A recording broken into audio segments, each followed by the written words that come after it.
Good morning students. आज हम पढ़ेंगे ग्रीन रिवॉल्यूशन के बारे में, जिसे हरित क्रांति भी कहा जाता है। ग्रीन रिवॉल्यूशन पढ़ने से पहले हमें ये पता होना चाहिए कि जो इंडिया है इसे क्या कहा जाता है। किसानों का देश भी कहा जाता है, या India is a country of the farmers.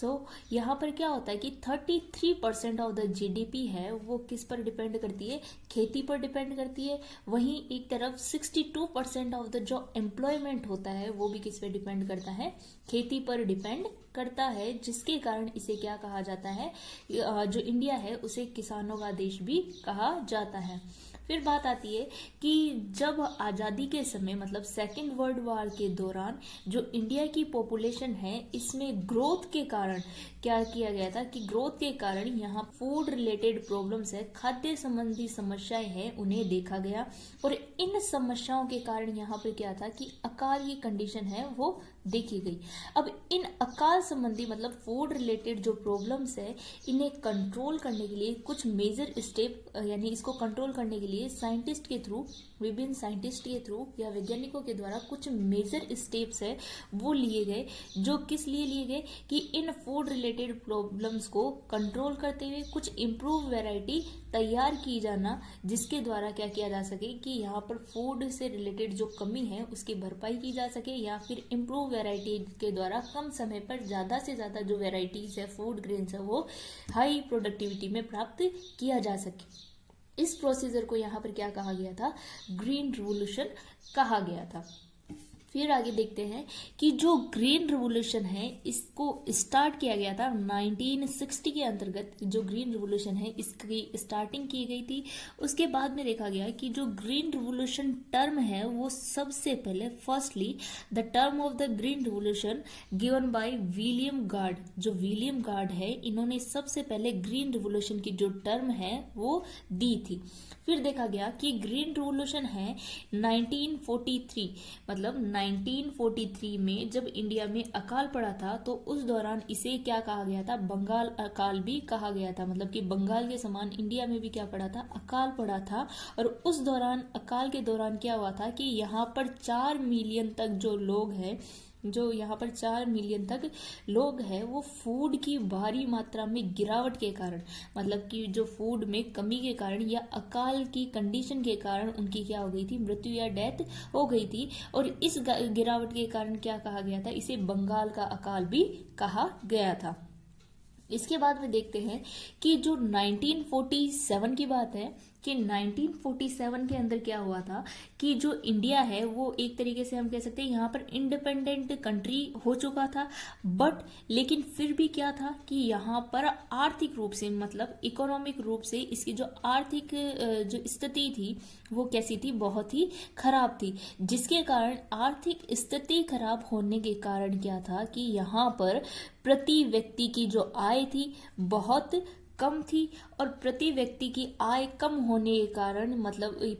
प्रति व्यक्ति की आय कम होने के कारण क्या था कि ये पर्याप्त मात्रा में जो भी फूड है या फिर जो खाद्य सामान है वो भी उपलब्ध नहीं हो पाता था। इन सभी के कमी के चलते यहाँ पर जो औद्योगिक मतलब इंडस्ट्रियल एरिया है वहाँ पर भी क्या हुई, कुछ कमी देखने को मिली। जिसके कारण औद्योगिक स्तर पर भी क्या किया गया कि जो कम रोजगार मिलने लगे, और कम रोजगार मिलने के कारण यहाँ पर बेरोजगारी की जो कंडीशन है वो भी क्या हो गई, बढ़ गई। और पर्याप्त मात्रा में रोजगार न मिलने पर बेरोजगारी बढ़ी, और बेरोजगारी बढ़ने के कारण क्या है कि लोगों के पास में पर्याप्त धन नहीं रहा, किस लिए, खाद्य सामग्री को खरीदने के लिए। और ये भी सबसे बड़ा कारण है जो किसका, यहाँ पर फूड सामग्री का या फिर जो खाद्य सामान है उसकी कमी का, और फिर इस समस्या के कारण भुखमरी की फैलने का।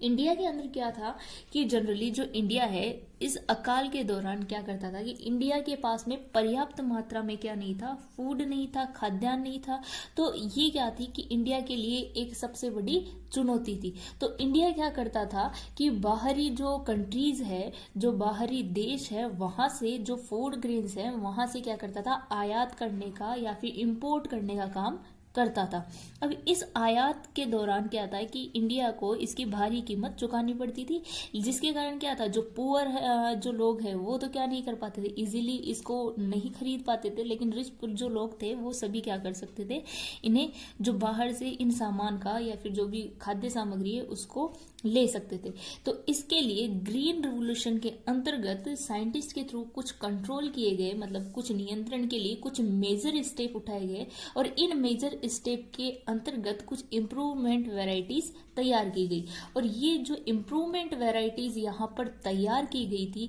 उसके अंतर्गत जैसे कि राइस, वीट एंड मेज, इसके अलावा कुछ अदर जो फूड क्रॉप प्लांट है जिससे हम हाई यील्डिंग वैरायटीज है वो तैयार कर सकते हैं, ये सभी वैरायटीज क्या की गई थी, इसके अंतर्गत ग्रीन रिवॉल्यूशन में तैयार की गई थी, जिससे कम समय में ग्रीन रिवॉल्यूशन में जिससे क्या किया गया था कि कम समय में ज्यादा से ज्यादा प्रोडक्शन वाली जो वैरायटी है वो ग्रीन रिवॉल्यूशन के अंदर क्या की गई थी, तैयार की गई थी। इससे क्या हुआ कि इंडिया को पर्याप्त मात्रा में इससे क्या हुआ कि इंडिया को पर्याप्त मात्रा में नहीं लेकिन कुछ मात्रा में तो क्या मिल पाया, जो खाद्य सामग्री है वो मिल पाई। लेकिन ये कंडीशन ज्यादा समय के ना रहकर कुछ समय के लिए ही थी। क्योंकि क्या है कि इंडिया में पर्याप्त मात्रा में किसी भी क्रॉप के कल्टीवेशन के लिए पर्याप्त मात्रा में संसाधन ना होने के कारण दोबारा से यहाँ पर क्या देखने को मिली, जो खाद्य सामग्री है उसके अंदर गिरावट देखने को मिली। मतलब पॉपुलेशन तो क्या थी, यहाँ पर इंक्रीज थी, लेकिन क्या था कि यहाँ पर पर्याप्त साधन ना होने के कारण, क्योंकि जो रिच फार्मर्स थे उनके पास में तो क्या था कि एक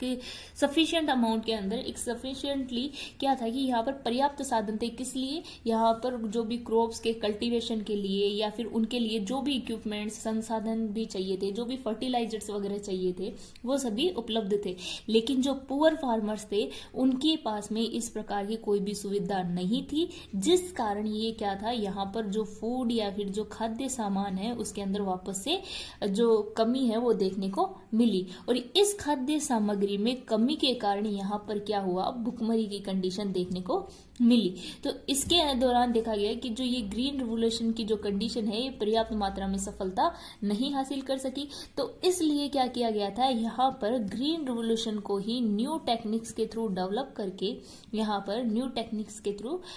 करके कुछ न्यू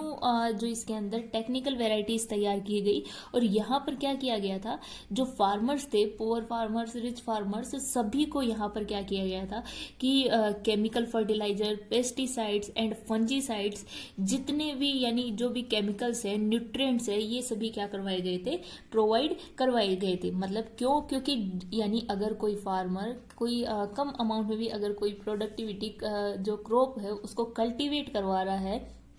तो उससे एक सफिशिएंट अमाउंट में वो क्या प्राप्त कर सके, प्लांट वेराइटीज और जो फूड ग्रेन है वो प्राप्त कर सके, और डिजीज लेस जो प्लांट है वो प्राप्त कर सके। तो इसलिए यहाँ पर इन्हें ये केमिकल फर्टिलाइजर्स, पेस्टिसाइड्स, फंजीसाइड्स और इंसेक्टिसाइड्स वगैरह जो भी यहाँ पर केमिकल्स है वो प्रोवाइड करवाए गए, और इसके थ्रू एक अच्छी प्लांट वैरायटी तैयार की गई। और ये जो प्लांट वैरायटीज थी वो इसमें सभी प्रकार के कैरेक्टर्स थे कि जो डिजीज रेजिस्टेंस थी, हाई यील्डिंग वैरायटी रखने वाली थी, और कम टाइम में जल्दी मेच्योर होकर ज़्यादा से ज़्यादा जो प्रोडक्टिविटी रेट के अंदर जो खाद्यान्न है, यहाँ पर जो ग्रेन है वो प्रोवाइड करने वाली जो वेराइटीज है वो इस ग्रीन रिवॉल्यूशन के अंदर क्या की गई थी, तैयार की गई थी। फिर बात आती है कि स्पेसिफिक जो हाई यील्डिंग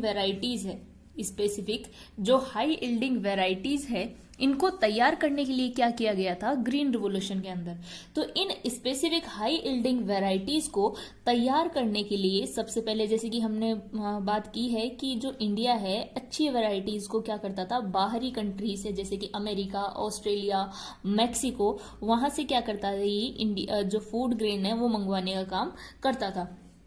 तो इस दौरान भी क्या किया गया ग्रीन रिवॉल्यूशन के दौरान कि जो इंडिया है वो क्या किया, उन्होंने बाहर से अच्छी वैरायटीज के यानी हाईली रेजिस्टेंस वैरायटीज सीड है वो क्या किए थे, बाहर से मंगवाए थे। और ये जो हाई यील्डिंग वैरायटीज के जो सीड है उन्होंने क्या किया, हमारे इंडिया के क्लाइमेट के अकॉर्डिंग, एनवायरमेंट के अकॉर्डिंग इन्हें अलग अलग जगह पर यानी अलग अलग स्थानों पर क्या करवाया था, इन्होंने कल्टीवेट करवाया था। और इन कल्टीवेशन के दौरान क्या किया गया, जो सीड कल्टीवेट किए गए थे वो किस प्रकार के थे, हाई यील्डिंग सीड थे। और इन्हें सबसे पहले पंजाब और जो हरियाणा है, पंजाब और जो हरियाणा है वहां पर क्या किए गए थे, ये सीड कल्टीवेट किए गए। और देखा गया कि ये पंजाब और हरियाणा है जहां पर सबसे पहले जो सीड कल्टीवेट किए गए थे, ये इस प्रकार के सीड थे जो कम समय में ज्यादा अमाउंट में क्या कर रहे थे, प्रोडक्टिविटी प्रोवाइड करवा रहे थे। मतलब कि कम टाइम के अंदर ज्यादा से ज्यादा यहाँ पर फूड ग्रेन है वो क्या करते थे, हमें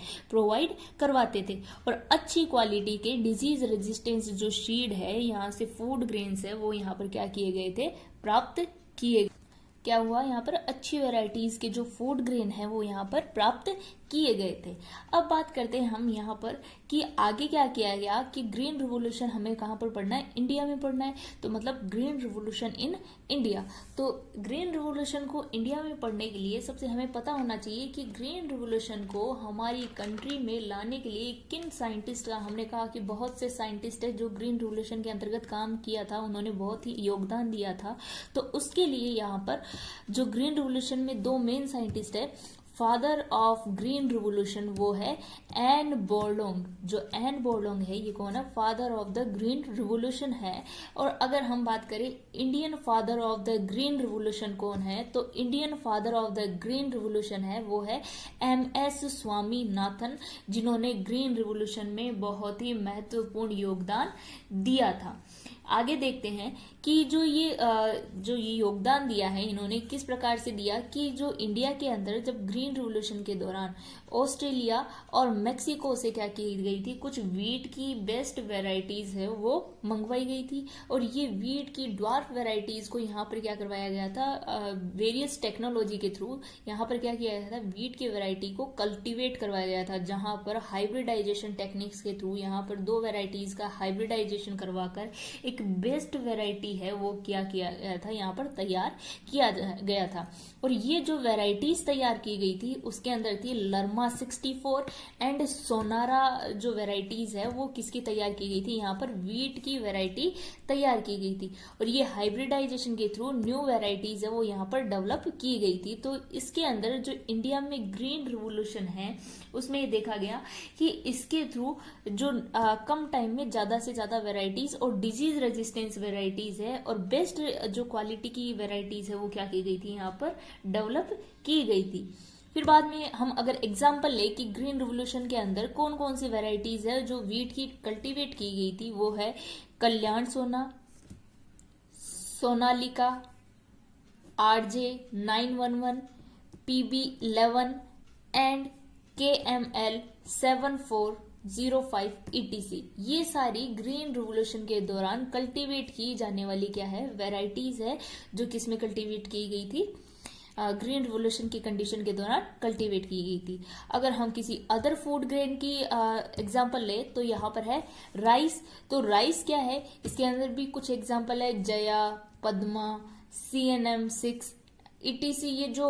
वेराइटीज है ये क्या की गई थी, ग्रीन रिवोल्यूशन के दौरान तैयार की गई थी। अब बात करते हैं हम यहाँ पर methods of farming area. Methods मतलब कि इसके अंदर 3 मेथड्स यूज में लिए जाएंगे, जिसके अंदर फर्स्ट मेथड है expansion of the farming area. Expansion of the farming area क्या है, मतलब कि यहाँ पर क्या किया जाएगा, अगर हम हिंदी में बात करें कि expansion of the farming area, कि यहाँ पर कृषि योग्य भूमि का विस्तार, मतलब कृषि योग्य भूमि का विस्तार, कि इसमें क्या किया जाता है कि अगर हमें किसी भी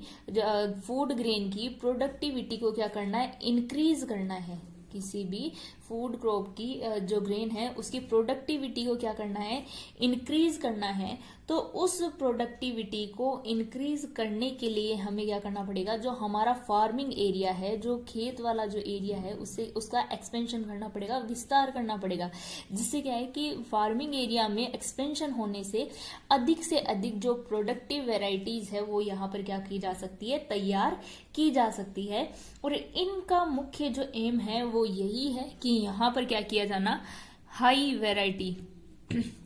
हाई यील्डिंग वेराइटीज को तैयार करना है, जिसके थ्रू क्या करना, एक बेस्ट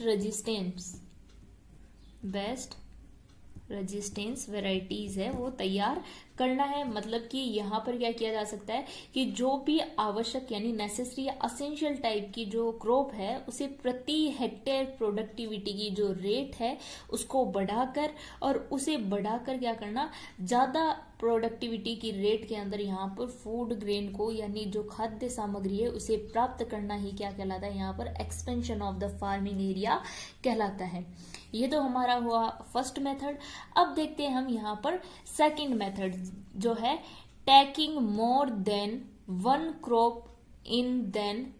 एग्जिस्टिंग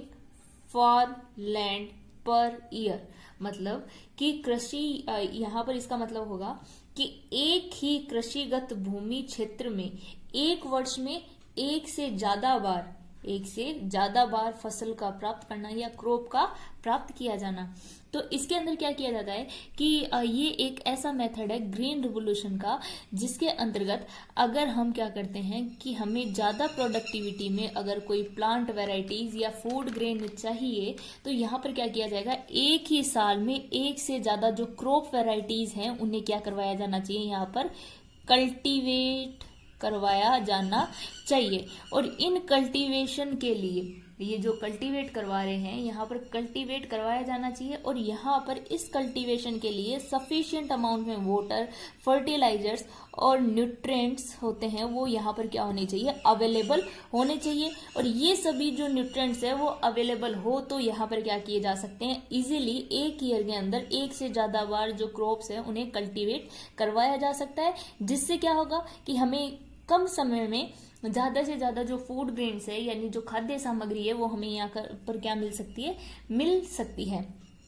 आगे देखते हैं कि यहाँ पर जो अगर हमें एक साल में एक से ज्यादा बार अगर फूड का या फिर जो क्रॉप वैरायटी है खाद्यान्न का क्या करवाना है, कल्टीवेशन करवाना है, तो यहाँ पर सिंचाई के लिए या फिर इरिगेशन के लिए यहाँ पर हमें क्या करना पड़ता है, 2 बार इरिगेशन प्रोवाइड करवाना पड़ता है, जिसके अंदर रेनी सीजन की जरूरत होती है। तो 2 बार रेनी सीजन प्रोवाइड नहीं हो सकती है, जिसके लिए क्या करवा सकते हैं यहाँ पर कि 2 मेथड यूज में लिए जा सकते हैं। एक तो होता है नेचुरल और एक होता है आर्टिफिशियल मेथड। मतलब एक बार तो रेनी सीजन के थ्रू नेचुरली हम क्या कर सकते हैं, यहाँ पर इरिगेशन या फिर सिंचाई कर सकते हैं, और एक बार होता है आर्टिफिशियली इरिगेशन। मतलब कि इस इरिगेशन के दौरान क्या किया जा सकता है, आर्टिफिशियल बेस पर जो क्रॉप प्लांट है, जो कल्टीवेटेड फील्ड है, उसके अंदर क्या किया जा सकता है, इरिगेशन या सिंचाई की जा सकती है। साथ में ही यहाँ पर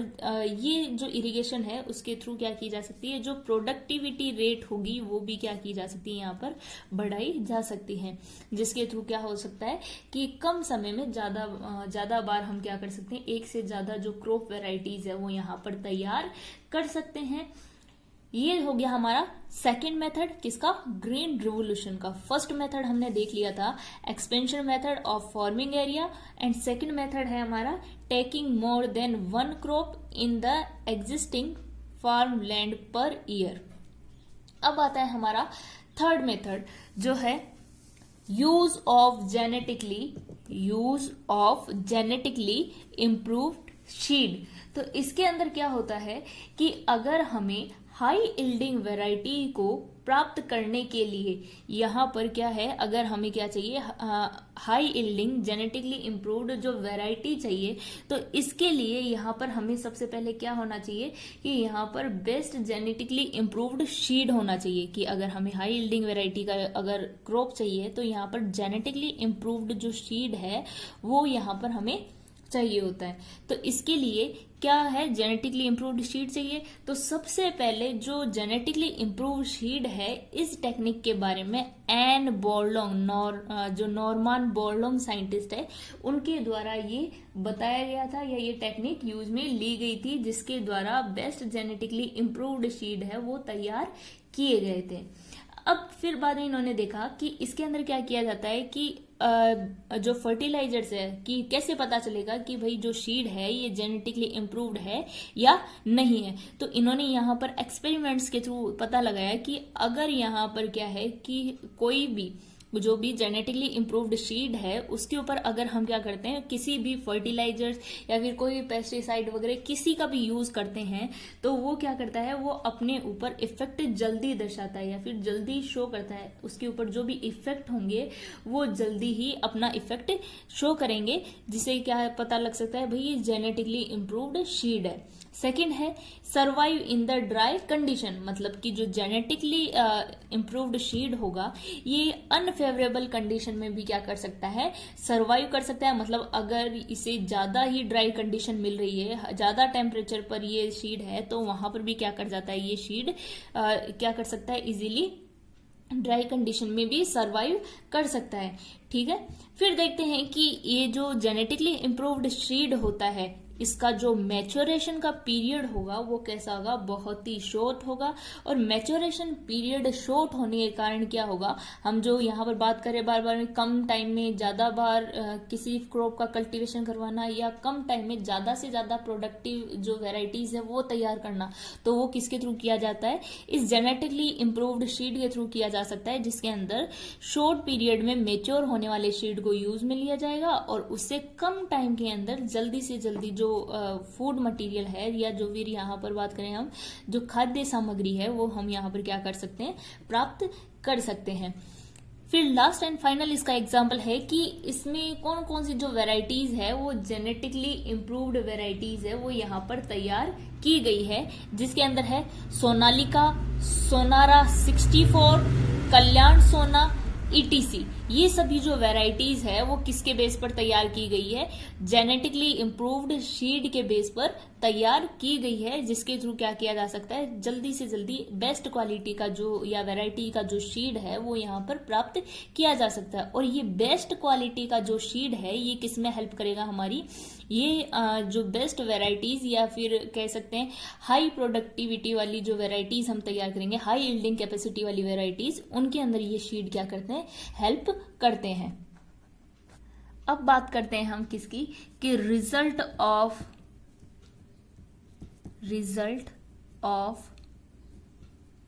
ग्रीन रिवोल्यूशन,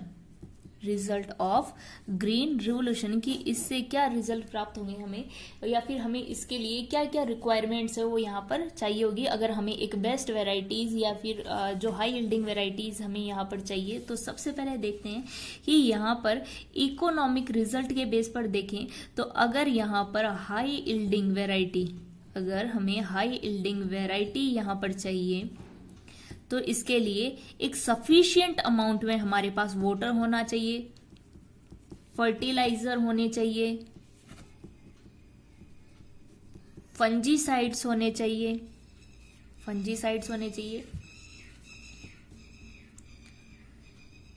पेस्टिसाइड्स होने चाहिए। ये सभी क्या होते हैं, ये यहाँ पर किसी भी बेस्ट वेराइटीज को तैयार करने के लिए ये सभी यहाँ पर हमारे पास में होने चाहिए। साथ में इनका जो रिजल्ट है ग्रीन रिवोल्यूशन का, इसका रिजल्ट क्या हुआ है कि इससे जो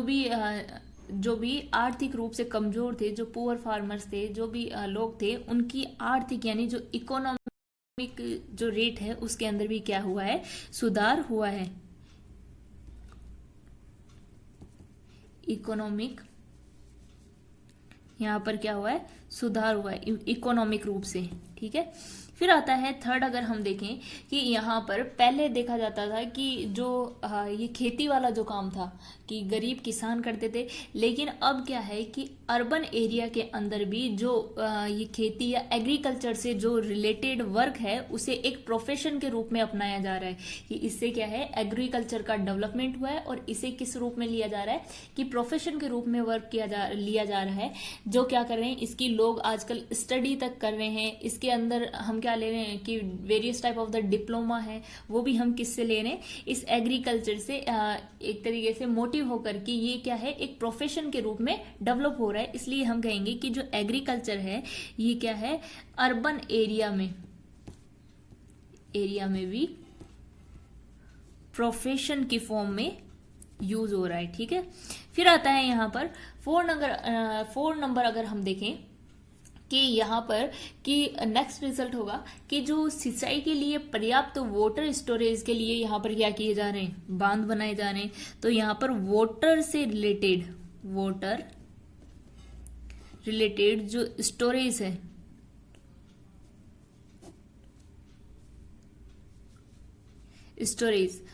वाटर रिलेटेड जो स्टोरेज है वो भी यहाँ पर क्या किए जा रहे हैं, बनाए जा रहे हैं, ताकि टाइम पर क्या प्रोवाइड करवा सके, ये जो भी क्रॉप कल्टीवेट की जा रही है उसको पर्याप्त मात्रा में या सफिशियंट अमाउंट में क्या किया जा सके, वाटर प्रोवाइड करवाया जा सके। साथ में ही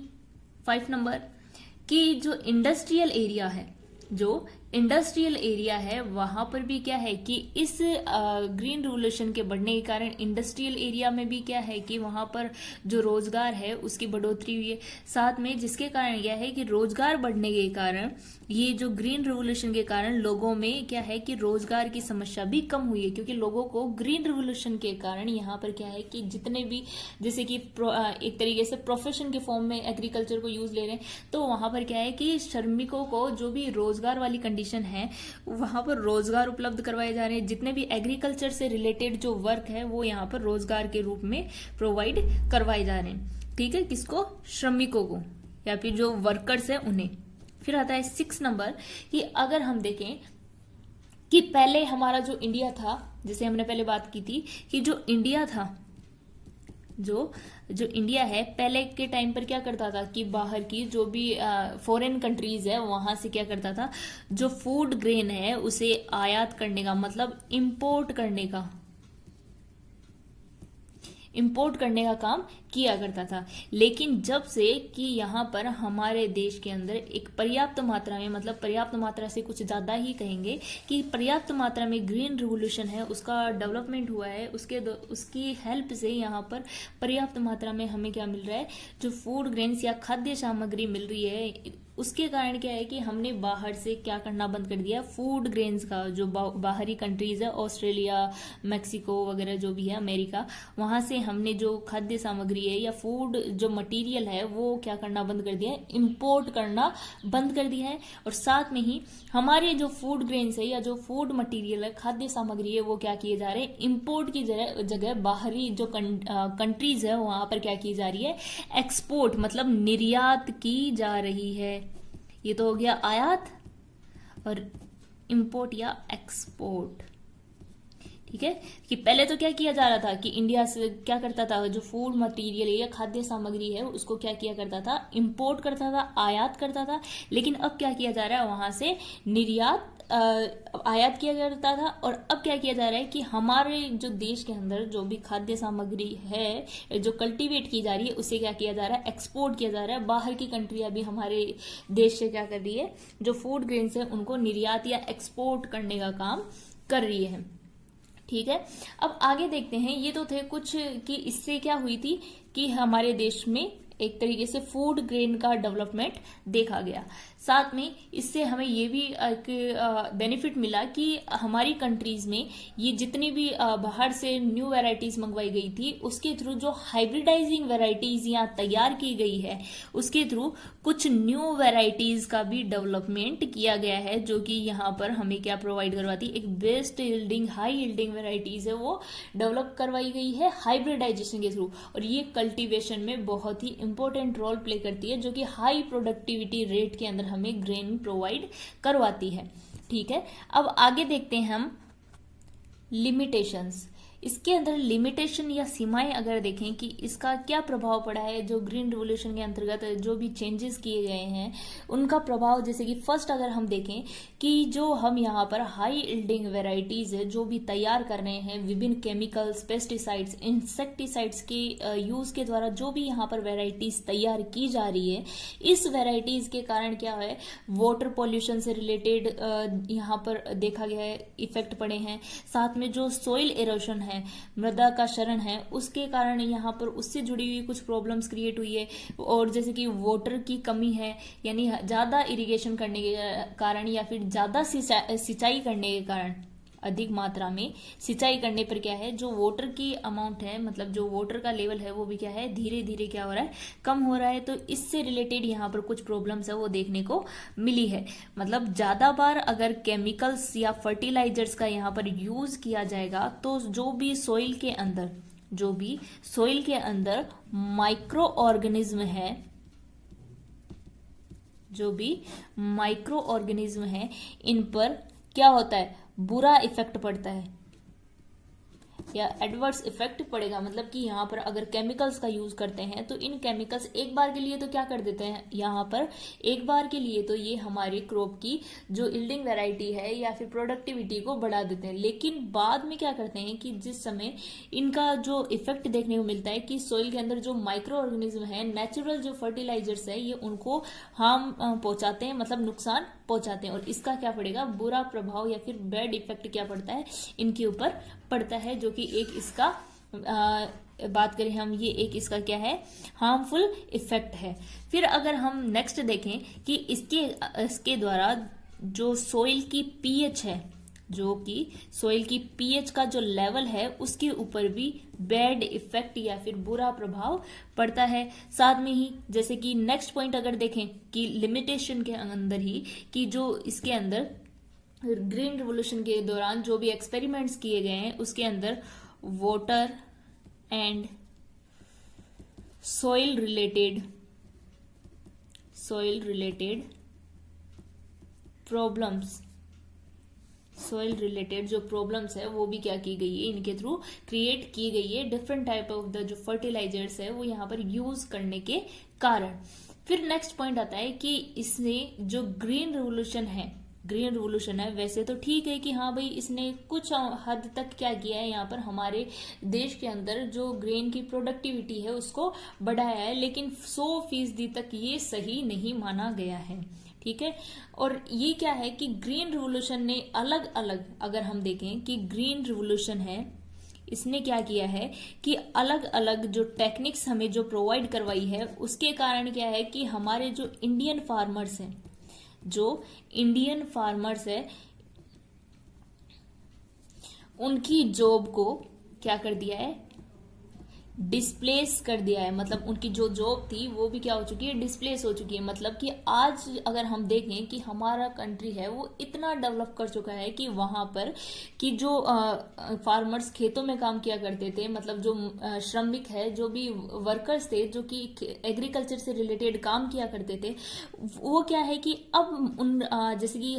खेतों के अंदर न्यू टेक्नोलॉजी के आने के कारण यहाँ पर क्या हुआ है कि मशीनों का यूज किया जाने लगा है, और मशीनों के यूज के कारण क्या है, यहाँ पर जो वर्कर्स थे उनका काम कम हो गया है, मतलब कि वो एक तरीके से बेरोजगार हो गए हैं। तो इन्होंने न्यू ग्रीन रिवोल्यूशन की जो टेक्नोलॉजी है उन्होंने क्या किया है कि जो भी वर्कर्स थे उनकी जॉब को क्या कर दिया, डिस्प्लेस कर दिया है, जिसकी जगह पर मशीनें जो है वो काम में ली जाने लगी है। फिर अगर नेक्स्ट हम देखें